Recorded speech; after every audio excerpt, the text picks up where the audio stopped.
તો કેમ છો મારા વહાલા વિદ્યાર્થી મિત્રો? મારું નામ છે જયેશ રાઠવા અને તમે જોઈ રહ્યા છો નચિકેત સ્ટડી. મિત્રો, આપણે ધોરણ 10માં જે તમારી એનસીઈઆરટીની બુક છે ને, એ એનસીઈઆરટીની બુકમાં chapter number 1, chapter number 2, chapter number 3 એ પૂરેપૂરા કવર કરાવેલા છે. જો મિત્રો તમે હજુ સુધી એ બધા વિડીયોઝ ન જોયા હોય ને તો ખાસ જોઈ લેજો, કારણ કે તમને એ તમામ વિડીયોઝમાં થિયરી તો શીખવા મળશે જ, જોડે જોડે તમને મિત્રો એમાં જે દાખલા આપેલા છે એ દાખલાની સમજૂતી તમને ખૂબ જ સરળ રીતે સમજાવવામાં આવેલી છે કે દરેક વિદ્યાર્થી હોશિયાર હોય કે પછી એ વિદ્યાર્થી ભણવામાં નબળો હોય, એનું કોન્સેપ્ટ કાચો રહી ગયો હોય ભૂતકાળમાં, તો મિત્રો તમામ વિદ્યાર્થીઓને ખૂબ જ ઇઝીલી ખબર પડી જાય ને એવી રીતે આપણે સમજાવેલું છે. તો ખાસ તમે ટેક્સ્ટ બુક્સના એ બધા વિડીયોઝ છે ને એ જોઈ લેજો. હવે મિત્રો, કેટલાક વિદ્યાર્થીઓ એવી કોમેન્ટ કરે છે કે સર, બુક તો અમે કરી લઈશું, પણ પ્રેક્ટિસ બુકનું શું? તો મિત્રો, એટલા માટે જ આપણે પ્રેક્ટિસ બુકની પણ સિરીઝ ચાલુ કરેલી છે કે જેમાં આપણે આખી જ પ્રેક્ટિસ બુકને સોલ્વ કરાવવાના છે.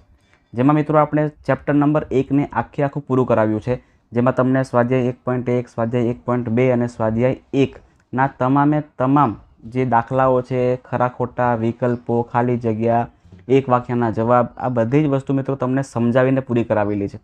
જો તમે એ વિડીયોઝ જોઈ લેશો ને તો મિત્રો મન નથી લાગતું કે તમને બોર્ડની એક્ઝામમાં જરા પણ વાંધો આવે. તો ખાસ જે પણ વિદ્યાર્થીઓએ એ વિડીયો ન જોયો હોય ને તો ખાસ જોઈ લેજો. હવે મિત્રો, આપણે આ વિડીયોની અંદર ચેપ્ટર નંબર 2 બહુપદીઓ ચાલુ કરવા જઈ રહ્યા છે. ક્લિયર છે મિત્રો? ધોરણ 9માં પણ તમે બહુપદી શીખીને આવી ગયા છો, તો બસ સેમ ટુ સેમ એવું ને એવું જ છે, જરાય અઘરું છે નહીં. થોડુંક એક સ્ટેપ વધશે, બાકી કંઈ જ વધતું નથી. એટલે યાદ રાખજો કે ચેપ્ટર નંબર 2 બહુપદીઓ છે ને મિત્રો, એ ખૂબ જ સિમ્પલ છે. ચાલો, આજે આપણે શરૂઆત કરવાની છે મિત્રો સ્વાધ્યાય 2.1ની, અને સ્વાધ્યાય 2.1 માત્ર ને માત્ર 5 કે 10 મિનિટનું જ કામ છે, એટલામાં તો બધું આપણે પૂરું કરી નાખશું. અને મિત્રો, એવા ક્વેશ્ચન જે સ્વાધ્યાય 2.1માં આપણે જે ક્વેશ્ચન સમજવાના છે ને, એવા ક્વેશ્ચન મિત્રો બોર્ડની એક્ઝામમાં એક તો હશે ને હશે જ. મારી વાત મિત્રો યાદ રાખજો, આવો ક્વેશ્ચન તમારી બોર્ડની એક્ઝામમાં પેપરમાં છાપેલો હશે જ. બરાબર છે? તમે લોકો મને એ ટાઈમે યાદ કરશો કે ના સર કહેતા હતા ને, તો સાચી વાત છે. હવે એવા કેવા ક્વેશ્ચન હશે? તો મિત્રો ખૂબ જ સિમ્પલ ક્વેશ્ચન, તમારે કંઈ જ નહીં કરવાનું, તમારે માત્ર ને માત્ર આકૃતિ જોવાની, તમારે આલેખ જોવાનો અને તમારે એનો આન્સર આપી દેવાનો છે. ચાલો, સૌથી પહેલાં તમને શું લખીને આપ્યું છે એ તો પહેલાં સમજીએ આપણે. તો તમને રકમ આવી રીતે આપેલી હશે કે ભાઈ આપણને એક આલેખ આપેલો છે. હવે આ આલેખમાં પ્રત્યેક આલેખમાં બહુપદી p ઓફ x માટે, હવે તમારા માટે મિત્રો ઇમ્પોર્ટન્ટ શું છે તમને ટીક કરાવું છું, તો કે ભાઈ જો આ p ઓફ x માટે y બરાબર p ઓફ xની કિંમત મેળવવાની છે. એટલે કે આ y બરાબર p ઓફ xમાં આપણને કેટલા શૂન્ય આપેલા છે, કેટલા શૂન્ય છે આપણે ખાલી ગણવાના જ છે, બીજું આપણે કાંઈ નથી કરવાનું. હવે આમાં ઘણા બધા કન્ફ્યુઝ થતા હોય છે. તમને બે વસ્તુ આપેલું હોય, તમે જોઈ શકો છો આવી રીતના કે y બરાબર કાં તો p ઓફ x આપેલું હશે અથવા x બરાબર p ઓફ y આપેલું હશે. યાદ રાખજો હા મારી વાત, તમને y બરાબર કાં તો p ઓફ x આપ્યું હશે, કાં તો તમારે x બરાબર p ઓફ y આપેલું હશે. તમારે આગળની કિંમતને જોવાની જ નથી. બરાબર? તમારે શું જોવાનું છે? તમારે માત્ર ને માત્ર p વાળી કિંમત જોવાની છે. જો મિત્રો p ઓફ x હોય તો આપણે x અક્ષને જોવાનું, અને p ઓફ y હોય તો તમારે y અક્ષને જોવાનું. બરાબર છે? ચાલો સમજાવું શું કરવાનું છે. દાખલા નંબર 1, જેમાં તમને એક આલેખ આપેલો છે. જો હવે મિત્રો, આપણે આલેખ કયો છે આપણે આગળ જોયું ને કે આપણે શું કરવાનું છે, y બરાબર p ઓફ x મેળવવાનું છે. તો લખીએ આપણે y બરાબર p ઓફ x. તો y બરાબર p ઓફ x નો મતલબ ખબર શું થાય?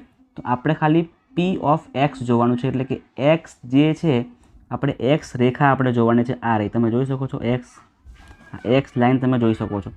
મિત્રો આ જે લાઈન પાડી છે ને, બીજી લાઈન ઊભી આડી ત્રાસી લાઈન જે કરી છે, એ ત્રાસી લાઈન x અક્ષને કેટલા બિંદુમાં છેદે છે? તમે જોઈ શકો છો કે આ ત્રાસી લાઈન આ x અક્ષને માત્ર ને માત્ર એક જ બિંદુએ છેદે છે. એટલે આમાં શું આવશે જવાબ આપણો? તો કે ભાઈ શૂન્યની સંખ્યા કેટલી છે? 1 છે. બસ આટલું જ કરવાનું છે. ખબર પડી? આટલું કરશો ને મિત્રો એટલે તમારો 1 માર્ક્સ થઈ ગયો પાક્કો. એટલે કે હેતુલક્ષી પ્રશ્નમાં તમને મિત્રો આવા ક્વેશ્ચન પૂછી શકે છે. ચાલો, હવે બધાને ક્લિયર થઈ ગયું હશે. હવે આપણે બધું લખવાની કે જરૂર નથી, ડાયરેક્ટ ગણિત લઈશું. સૌથી પહેલાં તો આપણે ખાલી x અક્ષ જોવાનું, એટલે આ x અક્ષ બરાબર છે. હવે આ x અક્ષ પર તમે જુઓ કે કેટલી વાર આ લાઈન અડી રહી છે, તો કે 2 વાર.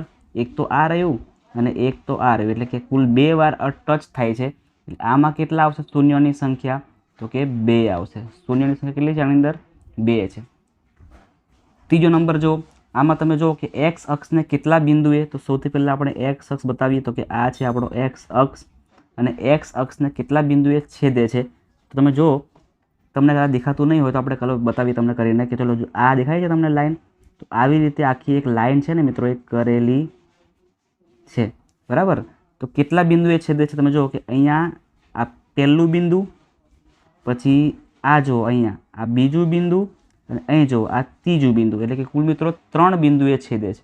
એટલે 3 બિંદુએ છેદે છે મતલબ કે આનો આન્સર કેટલો આવશે? 3.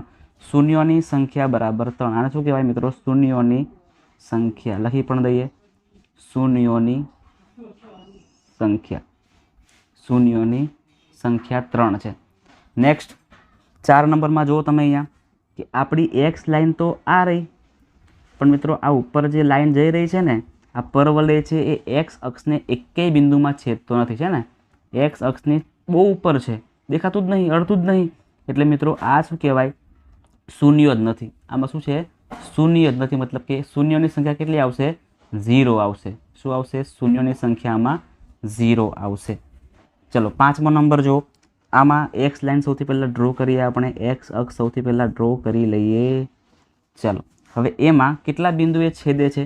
તો આ એક બિંદુએ, પછી આ બીજું બિંદુએ, પછી આ ત્રીજું બિંદુ, અને પછી આ ચોથું બિંદુ. એટલે કુલ મિત્રો 4 બિંદુએ છેદે છે. મતલબ કે શૂન્યની સંખ્યા કેટલી મળે છે આપણને? 4 મળે છે. બરાબર છે. કેટલું સિમ્પલ છે, તમે જોઈ શકો છો મિત્રો, કેટલું સિમ્પલ છે. આપણો 1 માર્ક્સ જવો જ ન જોઈએ. અને હું તમને ફરીને કહું છું કે આવો દાખલો, એટલે કે આવી રકમ તમારા એક્ઝામના પેપરમાં હશે જ. ચલો નેક્સ્ટ 6 નંબરનો જુઓ. આમાં તમે જોઈ શકો છો, અહીંયા તમને કાંઈ દેખાતું નહીં હોય તો લાઈન કરી દઈએ આપણે કે અહીંયા લાઈન આપેલી છે આવી રીતે, અને આપણું એક્સ અક્ષ આ રહ્યું. મતલબ કે મિત્રો એક જ બિંદુ એવું છે ને કે જે જગ્યાએ અડે છે, આ એક જ બિંદુએ ટચ થાય છે, એક જ બિંદુએ ટચ થાય છે. એનો મતલબ એવો થાય કે શૂન્યોની સંખ્યા આપણે કહી શકીએ છીએ આની અંદર 1 છે, એવું કહી શકીએ છીએ. બરાબર છે મિત્રો. તો આટલું સિમ્પલ વસ્તુ છે, જરાય અઘરું છે નહીં, જરા પણ અઘરું છે નહીં. ખૂબ જ સિમ્પલ છે મિત્રો. આપણે માત્ર આપણી નિયત હોવી જોઈએ ભણવાની. આપણે સામેથી ભણવાનો ટ્રાય કરશું ને તો કોઈ રોકી નહીં શકે આપણને ભણતા. બરાબર. મેથ્સ અઘરું છે સર, અમને ખબર નથી પડતી. સાયન્સ અઘરું છે, અમને ખબર નથી પડતી. તો મિત્રો એ માત્ર ને માત્ર તમારા બહાના છે. બરાબર છે. અને ઉપરથી તમારા માટે બેનિફિટ પાછો એવો પણ છે કે જે નવા કોર્સ પ્રમાણે ઘણા બધું જે મટીરિયલ છે, ઘણું બધું છે, કટ પણ થઈ ગયું છે. તો તમારા માટે તો બહુ સારી વાત છે. બરાબર. હવે તમારા પર ડિપેન્ડ છે કે તમારે મહેનત કેવી રીતે કરવાની છે.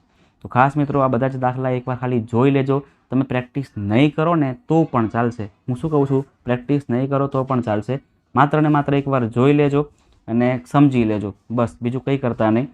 હવે મિત્રો આપણે આની પછીના વિડીયોમાં સ્વાધ્યાય 2.2 કરવાના છે, અને એમાં દાખલા આપણે કરશું જેમાં તમને બહુપદી આપેલી હશે, દ્વિઘાત બહુપદી, જેમાં તમારે એના અવયવ કરવાના છે, જે તમે ધોરણ 9માં શીખેલા જ છો. તમારા માટે જરાય નવું નથી. બરાબર. તો એ આપણે સૌથી પહેલાં અવયવ કરીશું, અને એના પછી એક સ્ટેપ વધશે. કયું સ્ટેપ વધશે? તો કે ભાઈ શૂન્યનો સરવાળો અને શૂન્યનો ગુણાકાર. આ નાનો અમથો કોન્સેપ્ટ તમને એમાં ક્લિયર કરાવી દઈશ. એટલે મિત્રો તમારું ચેપ્ટર થઈ ગયું પૂરું. બરાબર છે. આપણે એટલું જ કરવાનું છે, વધારે કંઈ જ નથી કરવાનું.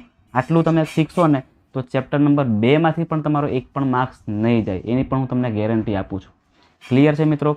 તો જે પણ વિદ્યાર્થીઓ ચેનલ પર નવા આવ્યા છે, પહેલી જ વાર આવ્યા છે, અને મારો વિડીયો તમને જો મિત્રો ગમ્યો હોય તો ખાસ લાઇક કરી દેજો. તમારા મિત્રોને શેર પણ કરી દેજો, તમારા વોટ્સએપ ગ્રુપમાં જવા દેજો.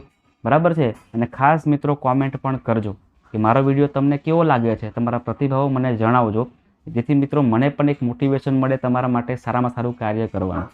તો ખાસ મિત્રો ચેનલને સબસ્ક્રાઈબ કરી નાખજો. લાઇક, કોમેન્ટ અને શેર કરવાનું ભૂલતા નહીં.